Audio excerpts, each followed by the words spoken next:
Litong-lito na po. Litong-lito na po ang publiko. Hindi lang po dahil sa complexity naman talaga ng legal issue, kundi dahil sa mga ah, magkakaiba at magkakakontrang pananaw ng gobyerno itself, no? Meron po akong show sa ibang channel na mismo po si GM Torre na hindi naman po sa panig natin ay inamin na there is a breakdown in the unity of command, no? Ibig sabihin, iba-iba na po yung, pati on the opinion level, iba-iba na po yung pronouncements ng gobyerno.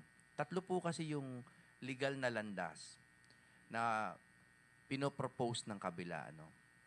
Una, yung pag-aresto kay Bato ay binabatay ng iba sa RA 9851, a domestic law. Yan po ang una ha. Pangalawa, ini-invoke nila yung Rome Statute. Okay? At pangatlo, they are invoking general public international law. Tatlo po yon na pinag-iiba-iba nila ng paghuhugutan according to what is convenient. Kaya po tayo nalilito. At ang masasabi po ng kampo namin, in a very clear statement is that kahit ano po doon ang sundan nila na batas, na pagbatayan nila, wala pong sinunod ang gobyerno. Kung doon tayo sa RA 9851, pag-uusapan po natin kung pwede nating isurrender sa ICC without passing through the judicial authority dito. Kung pag-uusapan natin ng Rome Statute, which by the way, para sa amin ay wala ng jurisdiction, hindi nila sinunod ang Article 59 at hindi nila sinunod ang regulations of the court ng ICC, particularly Regulation 31 number 3, which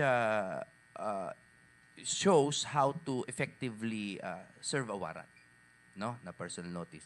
At kung general na international law or customary law, hindi rin nila sinunod yung jurisprudence na sinite ng aking partner na si Attorney Bobet. So, kahit saan pong larangan nila dalhin ang kanilang argumento, hanggang ngayon nananatili po ang aming paninindigan that there is no lawful basis for the arrest of General Bato. Thank you, Attorney Jimmy. Attorney Jimmy, may mga nagsasabi na itong mga pangyayaring ito, noong nakaraang May 11, parang trial by publicity ang nangyari. Lalo na po nung maipakita umano ang dokumento sa media, bago pa man magkaroon ng malinaw na government position. Nakikita niyo rin po ba yung anggulong to? Very clearly po, nasa kapangyarihan po kasi ng PTC, ng pre-trial chamber, yung una, yung to reclassify their warrant from public to from secret to public, at nasa kanila rin yung to authorize reference thereto. Huwag na natin pag-usapan yung pangalawa. Nung pinakita po ni Trillanes yung warrant na yan, it was still secret. No? Therefore, wala siyang any authority to refer to this document, to show it publicly, to brandish it, and much less to enforce it. Wala po, kahit an po. Hindi na natin pinag-uusapan kung siya ay isang delegate ng ICC, was he authorized. Hindi pa yun eh. The mere showing of the warrant by anybody had not been authorized under any applicable laws or procedures. No? So, kaya po tayo nagkakalito-lito. And then, assuming arguendo that the warrant had been reclassified at pwede nang i-serve o at pwede nang ipakita rather, hindi pa rin siya pwedeng i-serve dahil napakahaba po. Aantukin po kayo kung sasabihin ko sa inyo yung buong procedure na dadaanan ng ICC warrant bago pa man lang siya i-serve sa amin at kay General Bato. Thank you, Attorney. Attorney Bondok, hindi ba delikado kung ang isang pribadong individual ay tila mas nauunang makaalam o makahawak ng sensitibong dokumento kaysa mismong mga opisyal na dapat magpatupad po nito? Very dangerous precedent setting po yan kung sakasakaling mangyari yan. As I said in different interviews, I always invite the public to imagine the scenario that they are proposing. imagine niyo po, kahit po sa hinaharap na makagawa na tayo ng sistema na ang warrant ng ICC or any foreign tribunal or court ay pwede nang panghawakan ng kahit sinong individual at sasabihin nila hindi na po kailangan yan dumaan sa piskalya dito, hindi na kailangan dumaan yan sa korte dito dahil foreign ito. And therefore, since they had been authorized by the President, the Office of the President, or any of the departments under the executive branch, dahil na-authorize na sila, pwede nang i-enforce yan. Can you imagine the absurdity? Na kung local charge at local warrant, rigorous yung dadaan siya sa korte at ang dami pong tumbling nga ang kailangan gawin. Pero pag foreign warrant, pwede na po at the pleasure of the president ay ipahuli ang kahit sino. Can you imagine the political turmoil? That will be worse than martial law. Oo nga. Katakot. Attorney Bondo, kung totoong kailangan pa ng Interpol Red Notice at compliance sa local processes bago magkaroon ng enforcement, attorney, may nilabag bang protocol ang sino mang kumilos na parang may immediate arrest operation ng mangyayari? At the very least, that was an attempt at arbitrary detention, attempt at an unlawful arrest, 'di ba? At I can imagine many other laws broken by the said individual, no? So, pero ang mas nilalabag po talaga nila ay hindi lamang batas kundi yung kasarinlan po ng Pilipinas.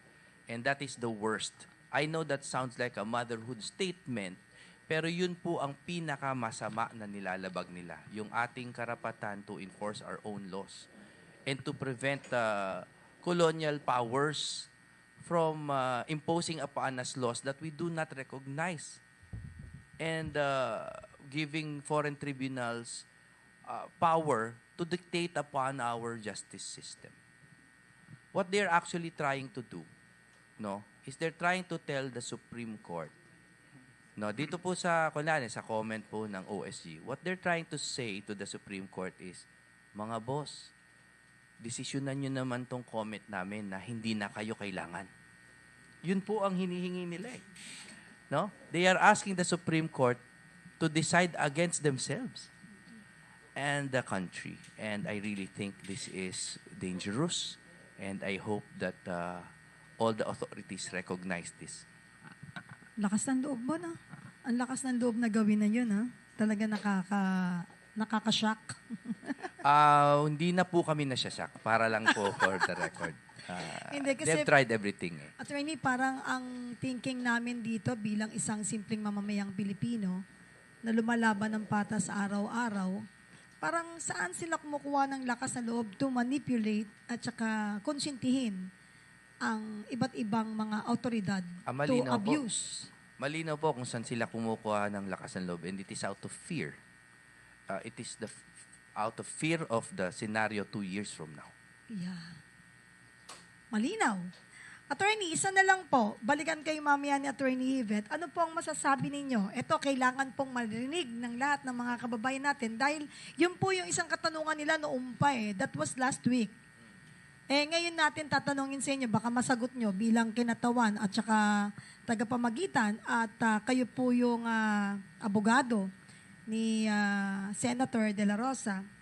Sa nangyari po last week, ano po ang masasabi ninyo sa naging desisyon ni former Senator Soto sa pakikipag-ugnayan niya, di umano, sa NBI, sa OSA, Office of the Sergeant of Arms, sa pagpapatupad ng sinasabing warrant of arrest?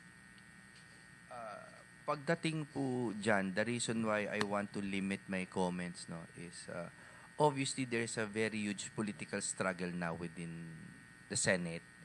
At gusto kong bigyan ng konting halaga yung pagpapaliwanag ni former SP Soto na dahil wala naman siyang kaalam-alam na dadating si Bato, parang ang sinabi niya lang ay, sige, coordinate nyo lang sa OSA.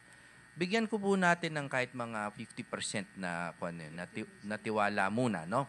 But on the other hand, the other 50 should be reserved for our vigilance, no? That that vigilance is to prevent further cooperation by any of the senators with law enforcers who have no right to arrest General Bato.